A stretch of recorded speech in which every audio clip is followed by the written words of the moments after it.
In 1981, France put the fastest passenger train on Earth into service. It ran at 270 kilometers per hour, getting from Paris to Lyon in under 2 hours. That same year, Canada gutted Via Rail's budget by 40% and eliminated 15 routes overnight.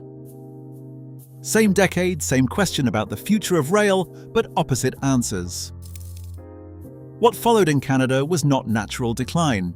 It was a chain of deliberate choices, and they started earlier than you think. France solved the passenger speed problem by separating trains entirely.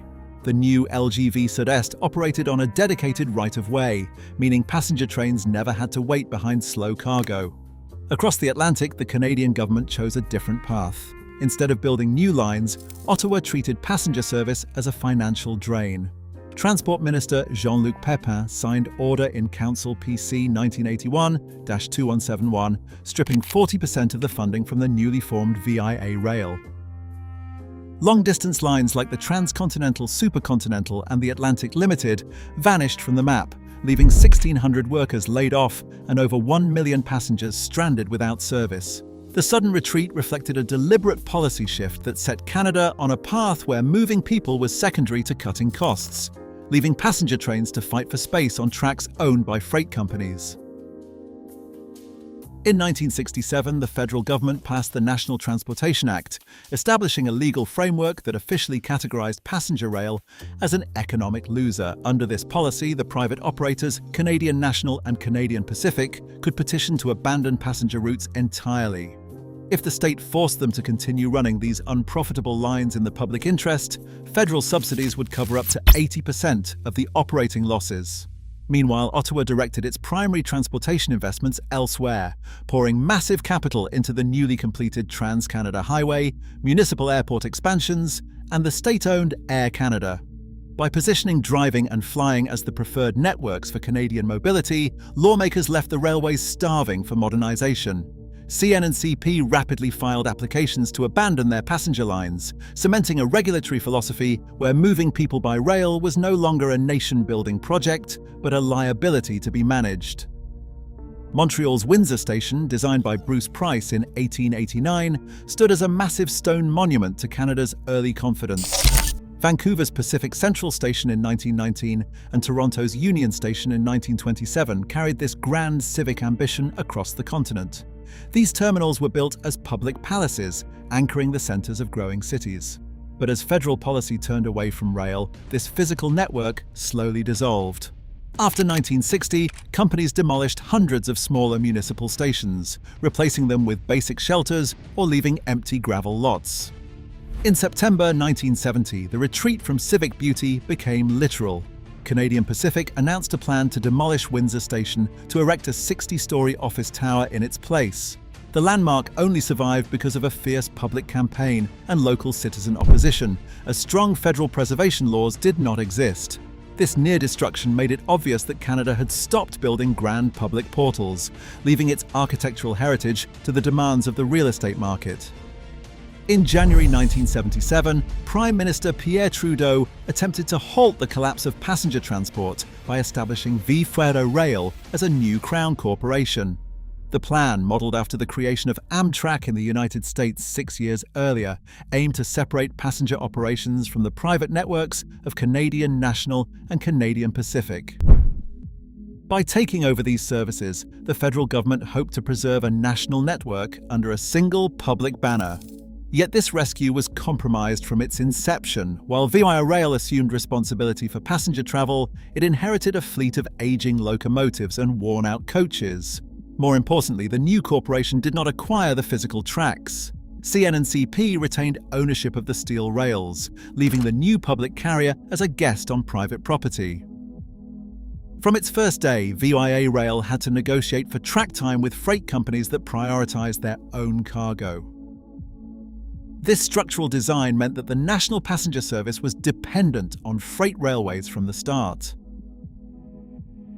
In January 1990, the federal government, under Prime Minister Brian Mulroney, delivered a devastating blow to Canadian passenger rail. In a single announcement, Ottawa slashed Via Rail's operating subsidy by 55%, effective January 15th. This decision dismantled over half of the existing national network. The supercontinental was eliminated entirely, while routes across Atlantic Canada and the western provinces were gutted. Cities like Thunder Bay, Regina, Calgary, and Fredericton were permanently severed from the passenger map. Even the flagship transcontinental train, the Canadian, was forced off Canadian Pacific's scenic main line through the Rocky Mountains and rerouted onto Canadian National's Northern Freight Corridor, bypassing Calgary entirely. The political indifference behind these sweeping cuts was captured by Federal Cabinet Minister Harvey Andre, who reportedly remarked that he did not care if he ever saw a passenger train again. By treating passenger rail as a financial burden to be cut rather than a public service to be built, the government systematically reduced the national network to a collection of isolated corridors, struggling to survive on tracks owned by freight companies. In 1995, the federal government completed the privatization of Canadian National Railway, permanently locking in a freight-first structure. This commercialization transformed the country's main rail lines into private corporate assets. Today, VIA Rail owns only about 3% of the track it operates on. The rest belongs to private freight operators, with CN alone controlling 83% of the entire route network used by VIA Rail. On these shared lines, dispatchers prioritize massive cargo trains over passenger schedules, routinely forcing VIA rail trains onto sidings to wait. The measurable result of this ownership structure is a severe collapse in everyday reliability. By 2024, the overall on-time performance of VIA Rail had dropped to 51%.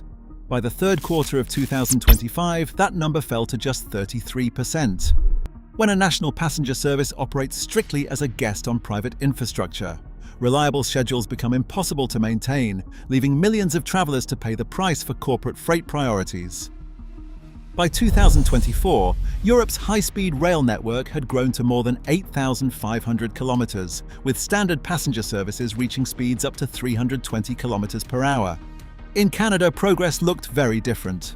Since 1984, the federal government has conducted 28 separate feasibility studies on high-speed rail along the heavily populated Toronto to Quebec City corridor. Yet 40 years of research and planning produced 0 kilometers of dedicated passenger track. Every study ended up on a shelf, replaced by the next round of political consultation.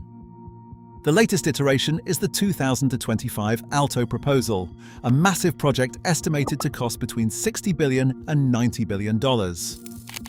While planners promise that the project will eventually deliver a 3-hour travel time between Toronto and Montreal, the proposal carries no confirmed completion date, remaining an ambitious plan on paper. To many observers, it is just another entry in a long line of unfulfilled studies.